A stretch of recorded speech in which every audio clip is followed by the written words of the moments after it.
Jaime from Inky&Scrappy, sharing with you today card 3 in my Fly High stamp set series featuring Lawn Fawn's Fly High stamp set. Sky's the limit. So I am picking out some pattern papers because I thought it would be fun to just do some paper piecing on these. They're, it's a hot air balloon, so they're wild and vibrant and beautiful. And so my inspiration for this one was my in-laws went to the hot air balloon festival in I want to say it was New Mexico last fall. And so the pictures that I saw were lots and lots and lots of balloons up in the sky, and I thought it would be, they're always vibrant and colorful and pretty. So we had, I think it was, I don't remember last year, the year before, we had a hot air balloon fly over the field where we were harvesting probably like 2 days in a row, probably 3 or 4 times. And it had a pop down in one of the neighboring fields because one of the riders drank too much wine. And there's no facilities on the hot air balloon. So they had to hop out and, take care of business in the field. Note to self, if you ever ride in a hot air balloon, limit your wine intake because it's got to come out sometime. Anyways, back to the card. I am using Lawn Fawn's Perfect Plaid Remix in the 6x6 for my pattern papers here. I love the coloring on these. They're bright, they're vibrant, they're bold.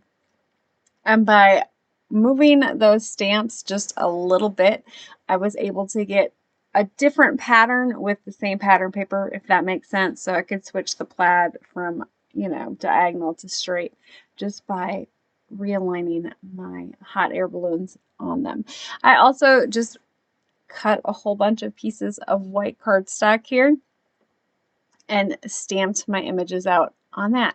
So all I have to do for my actual stamped images color wise is to color in the basket.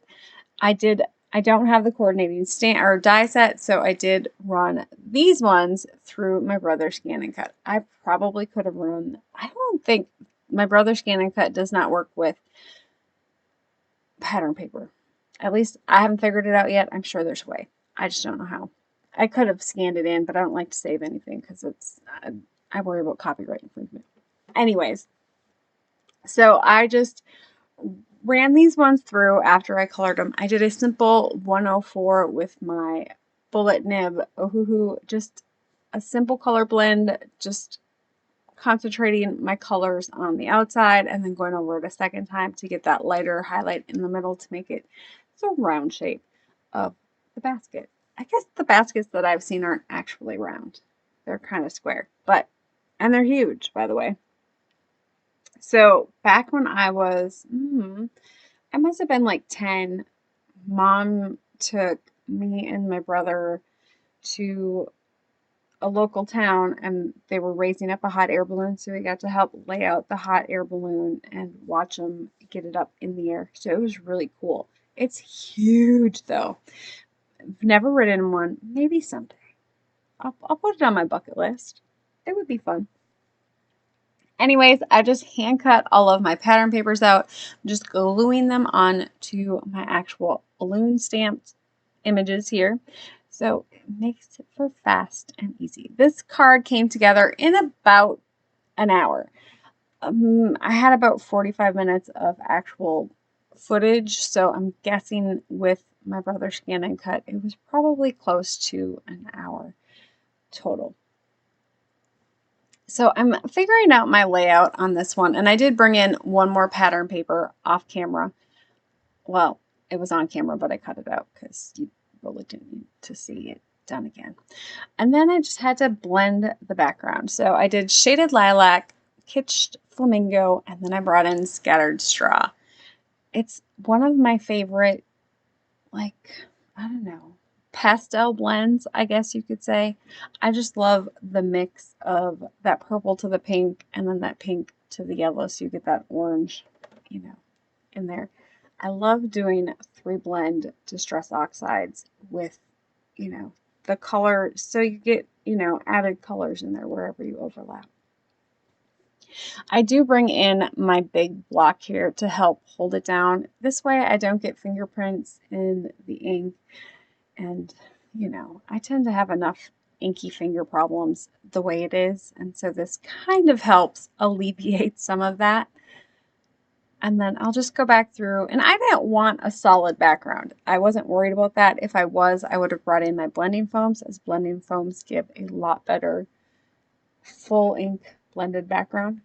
I am going to bring in my cloud stencil, and I'm bringing in that Lost Shadow Distress Oxide ink. I do love this one for giving that whiter, kind of like what you would use a white for on the cloud, to get that cloud look.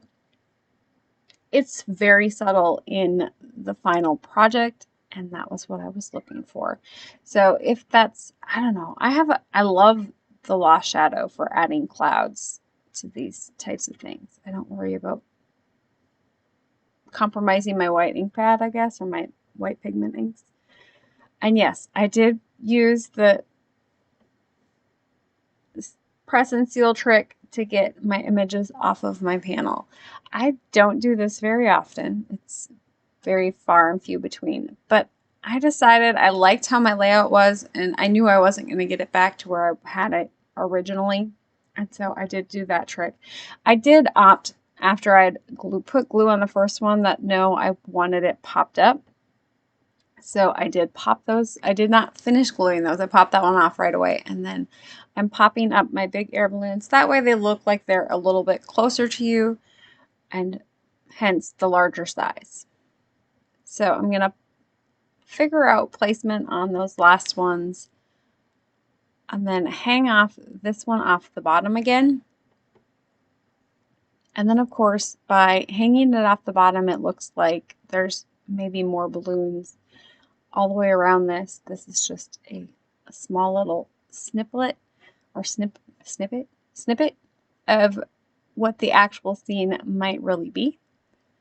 And then, of course, because I have some of those bigger pieces left, adding those onto the card, it, you know, fills in a couple of those spots that I thought maybe were a little empty yet, and I didn't have to, you know, die cut and hand cut a few more images out. I could just use the ones that I'd already done. I love using that trick, or doing that trick, quite frequently. And then for this one, I went with a simple Sky's the Limit stamp for this one. I can use this for a graduation or a congratulations, or really anything, birthday as well. So I haven't stamped anything on the inside of this one. A lot of times, if I think it's a fairly general card, I will wait to stamp an inside so I can change my mind or use it at a moment's notice, because I'm really great about planning ahead. I'm not. And so, of course, it needed a little bit of bling yet. So I'm going to bring in some sickles, and then I'm just going to add a little bit of glitter to each balloon. I didn't want to do the full balloon, and I didn't want to do, you know, full sections. So I kind of kept it to where the top and the bottom, not a whole lot all the way through. And then not doing the whole balloon top and bottom, like just picking one of those little sections to add a little bit of glitter to on each balloon. So all of them are a little bit different, and that is it for today. It was a super fast card, super fun to create. Thanks so much, and have a great day.